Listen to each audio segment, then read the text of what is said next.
Hey guys, welcome back to my channel. Thanks for coming back and thanks for being so patient with me, guys. I appreciate each and every one of you so much. I've been gone for like 2 weeks. That's because I've been healing, but now I am better, I am stronger, and I am back with another hair video, another protective style.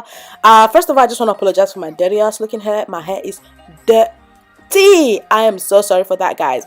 It was the end of the week. My hair was already dirty. I wasn't gonna go wash my hair and then put on gel on my hair and then wash it. No, girl, that was just too much. So I just decided to go ahead and do the style anyway because I was gonna wash my hair for the weekend anyway. So it was actually my birthday that day, so I just decided to slay my hair just for the day. 28 bitches, yay! So basically what you want to do is basically section the front side, like the front bit of your hair.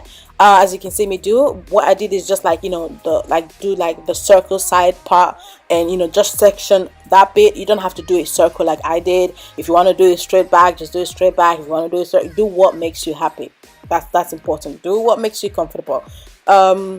So like I said, basically what you want to do is section the front bit of your hair, and you want to go ahead and cornrow the front side of your hair. So let me be clear about one thing. I'm a better braider and cornrow or whatever on other people's hair than I am on my own head, but that wasn't gonna stop me, and that shouldn't stop you either. If you are a decent braider, a decent cornrower, whatever, you should be able to do this. If not, you could just use the gel to slick your hair all back and then put your ponytail and you're good to go. I have actually done something similar to that on my channel, which I'm going to link down below so that you guys can see that. This is kind of different because of the cornrow and the accessories, and yeah, this is just like a different look. And as you can see me here, so that's me with the two tiny cornrows on the sides, and now I'm gonna do the chunky cornrow in the middle, and that's basically it, guys. This is a simple style. I was done like in 2 hours, but most of the time was me waiting for my hair to dry rather than the actual style, so it was really easy for me to do it. If I can do it, so can you.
So as you can see, my hair is dry and I'm gonna go ahead and put on my ponytail. So this is a free tress hair that I've actually used before, and it's pretty good. And like I said, I just wanted like a quick style for that day, and I just came up with this easy style. And yeah, just basically want to attach that to my mini ponytail, my own head, and and basically want to take a section of the free tress hair and just wrap it around it and make it look nice. Just make it work and do you, boo. And that's basically it. And then I went ahead to add my accessories, and that was basically it for the hair. And thank you so much, guys, for watching. I'll see you on my next video. Besos.